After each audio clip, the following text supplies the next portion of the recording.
Hello, everyone, and welcome to another exciting episode of the SpeakIn's Managing Change series, where we bring you reliable information from the world's finest of experts. My name is Himanshu, and I hope that you and your families are keeping safe. Our esteemed guest for today is joining us from all the way from United Kingdom. He is a veteran industrialist and a champion of the UK manufacturing and engineering. He is widely recognized for turning around Ferranti Technologies as its managing director from years of loss-making to substantial profitability. He is the former CEO of the Manufacturers Organization as well as the former chairman of Council of European Manufacturing, Engineering and Technology Companies. Presently, the manufacturing sector policy advisor to Santander and director at Lontra Limited.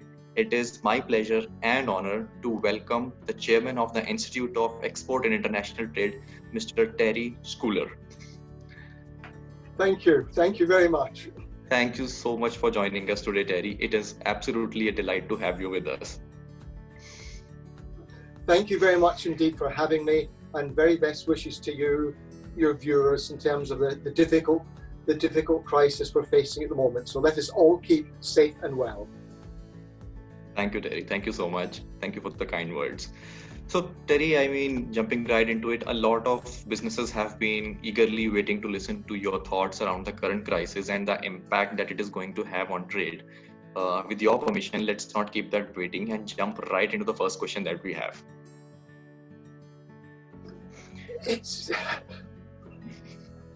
Sure.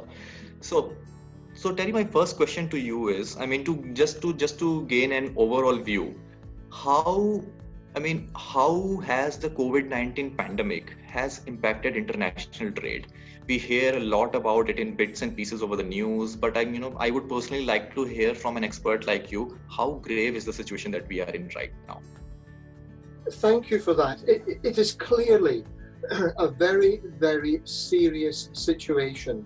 And of course, by the very nature of this disease, it is a systemic situation in that, of course, it is not only affecting global demand, it is affecting the ability to supply, i.e. it is a major demand issue and it is a supply issue.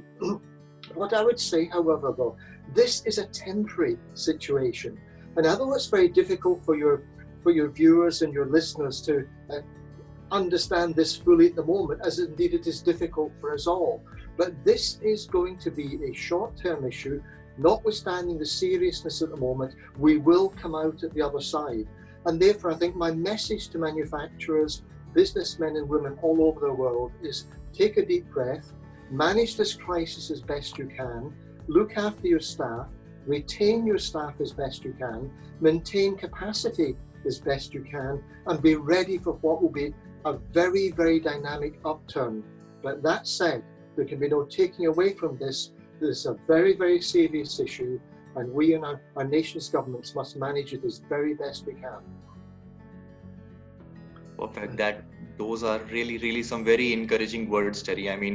In this atmosphere of crisis, in this atmosphere of so much of panic and hysteria around us, your words probably would sound like, music to ears as of now. Thank you so much for the very encouraging words. Thank you, but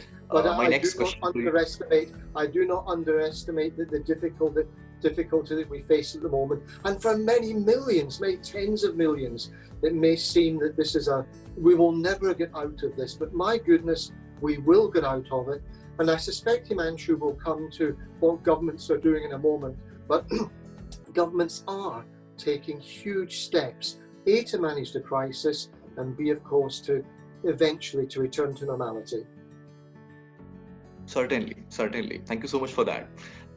My next question, Terry, is in terms of the current crisis that we are prepared, are we in terms of absorbing the shock that will result from the impact on trade specifically? How much will be the shock, and how prepared are we in terms of absorbing this shock as of now? There's clearly an enormous shock, and I think if you look around the world, I think some countries, some regions are clearly better prepared than others. And when we're talking about coping with shock, are we talking about the medical preparations for managing the disease, which of course are enormously important, or are we talking about support to managing the economic shock and the industrial shock caused, of course, by this horrendous virus. I think when I look around the world, when I look at the enormous responses, indeed in your own country where you're sitting at the moment, in India, to what we're doing in the UK, perhaps to be fair, perhaps some countries have been slower than others to acknowledge the seriousness of the disease, but now I think the whole global environment has kicked into that. In terms of economic management of the situation, we are seeing some huge, what we call stimulus packages coming out of EU countries, North American, indeed around the world. And I think these stimulus packages have yet to be tested. But you cannot look, for example, at the United Kingdom, look at what? £500 billion stimulus package, where the government is looking to pay almost 80% of, 80% of salaries for perhaps 5 million people, without looking at that with some degree of significant encouragement. At what point those stimulus packages are unwound, we'll be very careful. But make no mistake, our global trade will be seriously impacted this year. Global GDP will be seriously impacted, and therefore it's how we get ready for hopefully an eventual upturn. It must come. Let us be confident. It must come. Yes, in the spirit of staying positive, I mean, yes, it must come, and it must come very soon. Hopefully. Right. So coming to the next question, Terry, and this is going to be a very important question for our viewers out there. How severe will the impact be on the manufacturing sector? And which region and which industries do you think are likely to be the worst affected? I mean, manufacturing sector is one sector, where working remotely is not possible as such. So in terms of the, damage that probably the manufacturing sector would see and severity of impact that manufacturing sector would see, I don't think there is any, right now there is any competitor for that in terms of the damage, one is receiving.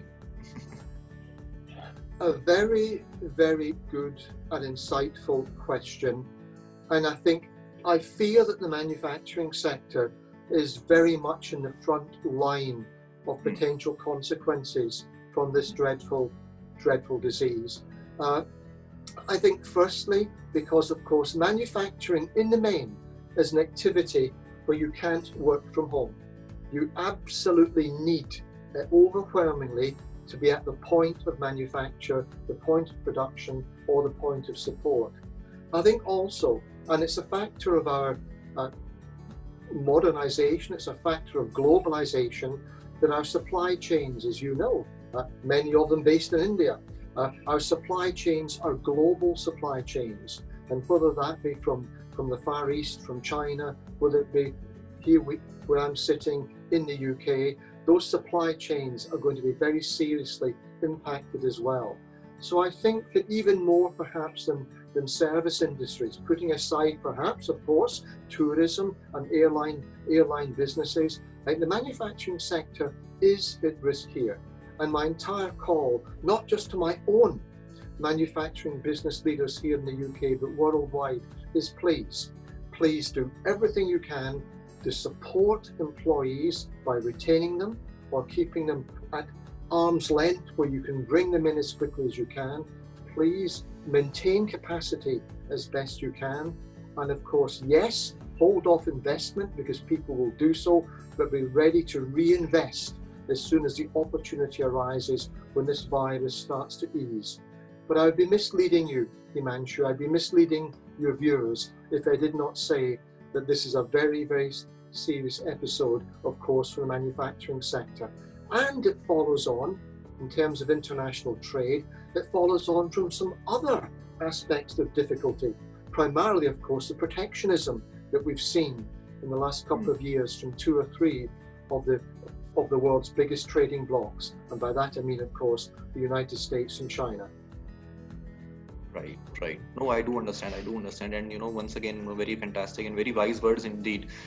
That, maybe this is the time when there is a lot of insecurity among the employers out there. They are worried about losing their jobs. They are really worried about, how their companies are going to function. at this point, the leaders of the company, the employers should actually come out and instill the sense of security within their employees that they are out there looking after them, they're out there to take care of them. And as you rightly mentioned, if the need be, they should keep them at arm's length so that as soon as the situation is over, they can incorporate back into the system.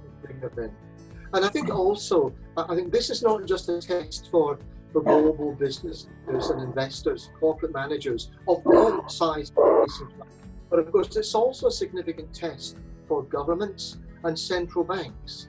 And central banks, in terms of the monetary policy that they use to support, whether it be grant, whether it be loan, whether it be soft loan, whether it be easing of loan terms and conditions, and of course government in terms of the packages that they can bring to support manufacturers in the wider industry. So this is not just a test for business, it is a major test for governments and a major test for central banks and of course the wider banking sector. In line with just you mentioned, should I also, I would love to know, what are some of the measures that maybe governments across the world can take so that they can incorporate, the same measures in their policies and maybe minimize the damage, ensure the well-being of all the people out there. How can they ensure this thing? This depends, of course, on resources, and it's not every country that has the massive resources, perhaps, of the United States. But I think when one looks at maybe the common denominator level of welfare, and of course if you're in a very large developing country, then of course the ability to support welfare payments may not be as great as it is in perhaps some of the more developed countries, but nonetheless just people need support, and therefore the generosity of welfare systems needs to be tested here at that level. Because as you move up that supply chain into through businesses, then government can arrange soft loans. It can arrange investment, whether that be in due course in infrastructure. It can ease back regulation in terms of taxes, and by that I mean it's easement of taxes. But what we're seeing here in the UK perhaps is a longer time to pay what we call value-added tax. It's maybe longer time to pay rent, maybe more gentle systems and processes in terms of allowing people longer periods of time to pay back mortgages or so on. So there's a whole raft of issues here that governments and central banks can and should bring to the fore. I think one of your next questions of me, Himanshu, may well be, how is this going to be unwound in the months to come? And that is, of course, yet another set of issues, but maybe that's for another time. No, I'll come to that. Right. You rightly mentioned. I think it's a high time that government should set up, really step up across the world, and you really should take very firm, very sound decisions so that they can actually curb the entire thing from affecting as many lives as possible. So that's very wise indeed. Coming to my next question, Terry. Obviously, an informed public results in sound decisions with respect to trade. Would you like to comment on how businesses can, at this hour, avoid panicking and making some very rash decisions with respect to the manufacturing, with respect to the imports, exports, the overall trade? Would you like to comment on that? Yes, I think I'm not going to use the word panic, but let me use the word emotion. I think we are all subject in a situation like this to reacting emotionally, and we are seeing that. Now, I think there can be a danger of overreaction, and please do not misunderstand for a moment. It is impossible to overreact when people's lives are concerned, and governments are most certainly not doing that. I think, however, it's possible for business leaders perhaps to overreact in terms of battening down the hatches, closing down their businesses, and thinking that this dreadful crisis will last forever, when it will not last forever. So I think there's almost a duty on governments, on central banks, and on business leaders to recognize that this will come to an end.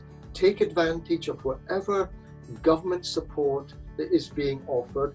Take it, use it wisely, but once again, please do not completely close down unless you have to. Interpret the government guidelines and rules wisely, and we've seen an overreaction here in the UK. And it was only yesterday that the business secretary put out a letter effectively reopening the construction sector here in the UK. So look at those guidelines professionally but wisely, but once again, please do not emotionally overreact to what I acknowledge is a very, very serious situation. I think the other comment I would make, if I may, is of course there is huge opportunity here. We are seeing a huge demand for food and drink. We're perhaps due to stockpiling, but we're seeing a huge demand for food and drink. We're seeing a huge demand for medicines. We're seeing a huge demand for medical equipment. So let us not forget that even in this period of enormous difficulty, there are very, very significant opportunities for manufacturers and those that support them. Perfect. Thank you so much for those optimistic words. I mean, you still managed to see optimism in the situation that's very. You have to. Yeah, you have to. And but please, it's very, very important that while I hope to send a positive message, that none of us underestimate the seriousness of this situation and the risk to lives. I really do appreciate that, Terry. I really do appreciate that. This is probably the need of the hour right now, to stay positive and not to overreact. And as you very, very rightly mentioned, this is a very important point that I would like to tell our viewers. Interpret everything that the government says correctly. Interpretation plays a major part. So there is no need to panic at all. Thank you for the message, Terry. Thank you so much. You're very, very welcome. So Terry, you were sometime back you were talking about all those protectionism measures and everything that has been happening. So my question is in line with the same. Are we going to see any, if I may say, extreme reactions, like let's say the imposition of technical barriers to trade, any more stringent sanitary and phytosanitary measures as a result of the ongoing crisis, and maybe something more which will hold back international trade for a while? It would be a foolish man who didn't offer the view that sometimes politicians of every nationality can do and say unwise things. And even before, of course, we had the crisis here, what we saw, in essence, very worryingly, was the build-up of protectionism globally, and of course the three main trading blocs, maybe a fourth if you add the mighty subcontinent in which you are sitting at the moment. But when you look at China, when you look at the United States and look at the European Union, we were seeing a significant increase in protectionism. Now the OECD reckoned that if that continued into this year, putting aside coronavirus for a moment, about £1 trillion of global trade. And of course, over the last couple of years, we have seen global trade increase, but increase at the rate of what? Some 2.25%, whereas global trade historically has been increasing at 4 to 5%. So without a doubt, there have been some serious impact on global trade through this rise of protectionism. I would love to think that common sense will prevail. I think there was some evidence that perhaps even China, the EU, and the United States were coming to some form of accommodation, maybe having looked at the risks and responded to that. But nonetheless, protectionism is a great danger to international trade, and it just doesn't affect those key big nations involved. It flows down, of course, to supply chains and nations all around the world. So let us hope that maybe this crisis that we're in now at Himanshu will be a wake-up call to politicians around the world that, as far as possible, open and free markets are the way to go, and protectionism is not. Right, understood. Very interesting. Actually, very interesting. Right.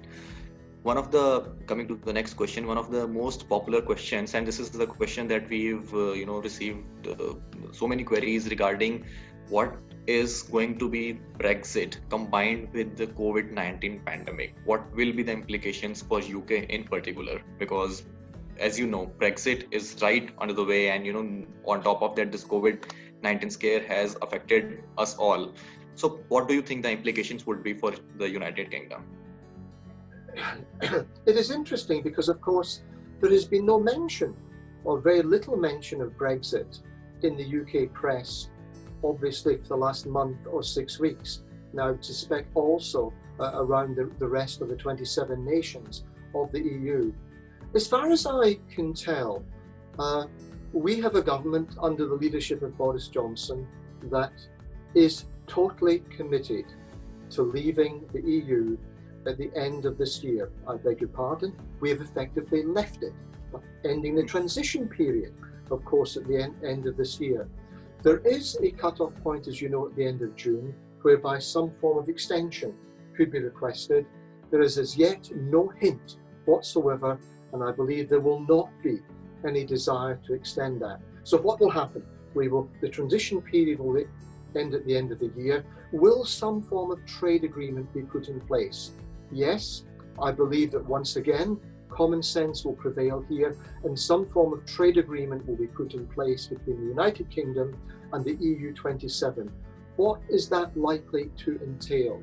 Well, given the timescales, I think it's likely to be something probably along the lines of what we call a Canada type agreement, probably covering goods, probably not services, but equally with the United Kingdom determined not to sign up to ongoing equivalence and taking regulatory restrictions going forward, or indeed to signing up to the rule of the European Court of Justice.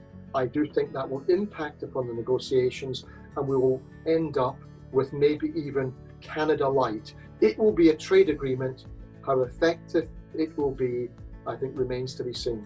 Is there room for optimism? Fingers crossed.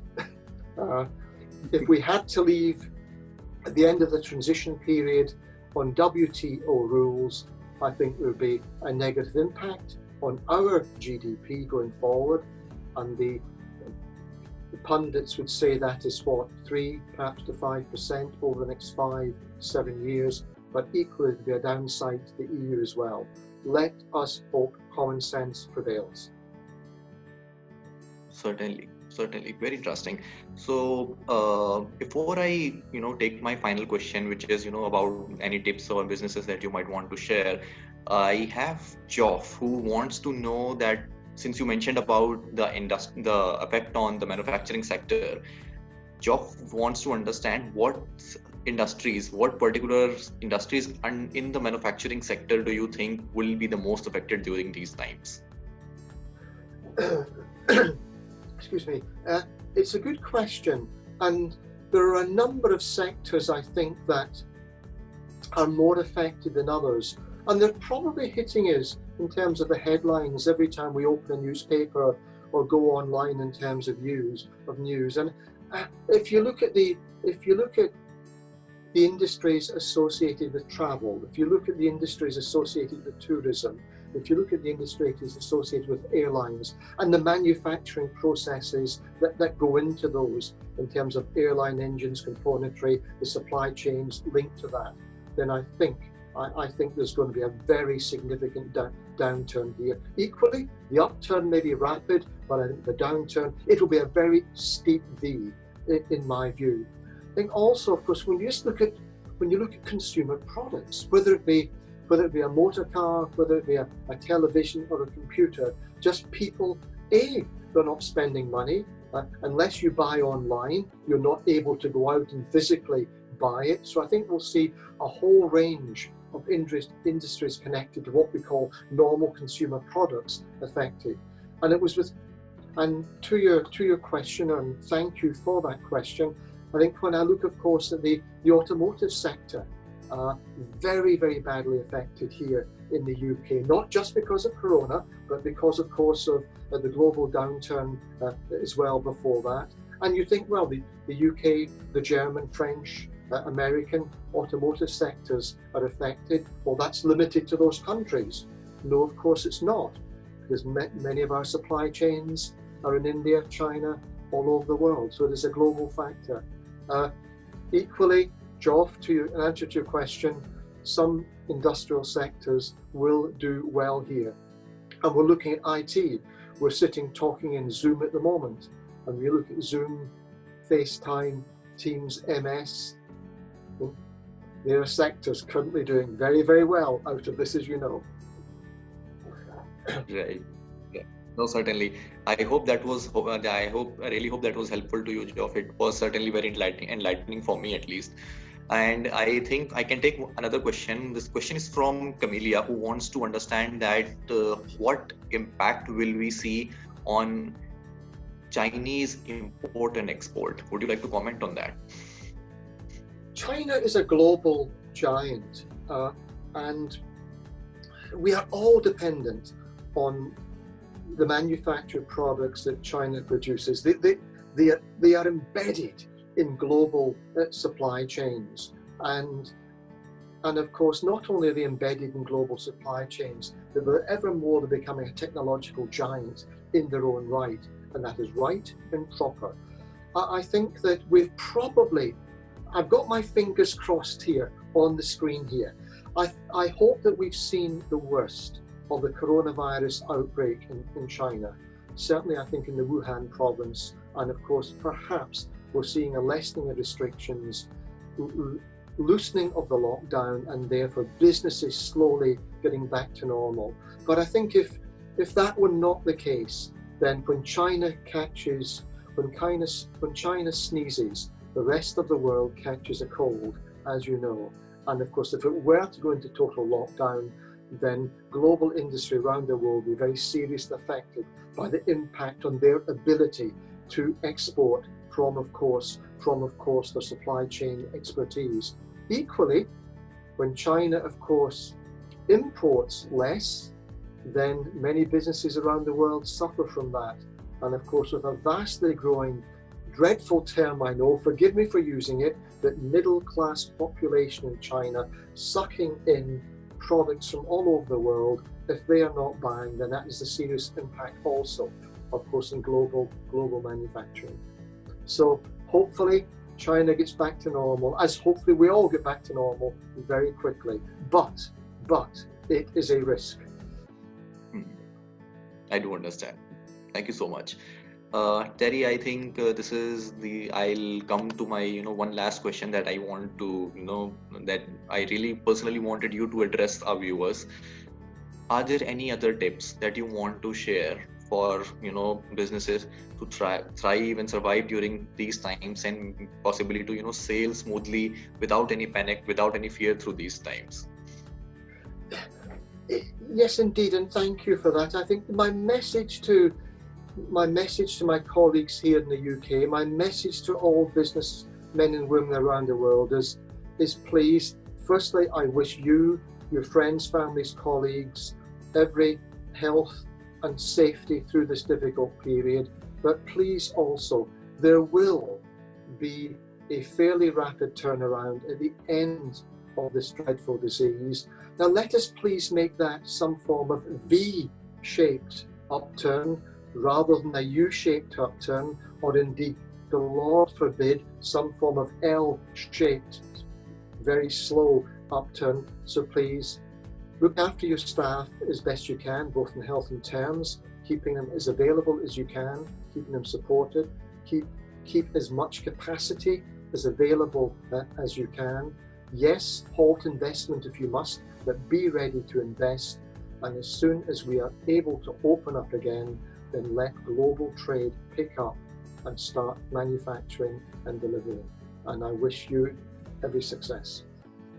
Perfect. Thank you so much, Terry. To all our viewers out there, I really would like to add here that I cannot emphasize enough on every single word, every single piece of advice that Terry has shared with us. He has been extremely kind to join us today. These, of course, are difficult times, but let us all take a moment to reflect on our lives and, maybe see the optimism that, that Terry also sees in this period. I really would like to thank Terry for joining us today on behalf of our viewers and the speaking team. Terry, you have our sincerest gratitude for sharing some very critical points that we urgently needed to listen to. I'm sure all our viewers would and will immensely benefit from your words. To all the viewers out there, to hear more from Terry, please do visit us. And if you like this video, if you like the insights shared by Terry, do not forget to give it a big thumbs up. And of course, please spread the word that please share the knowledge that Terry has been very kind enough to share with you. Spread the word to your friends, to your families. Also, stay safe and maintain social distancing.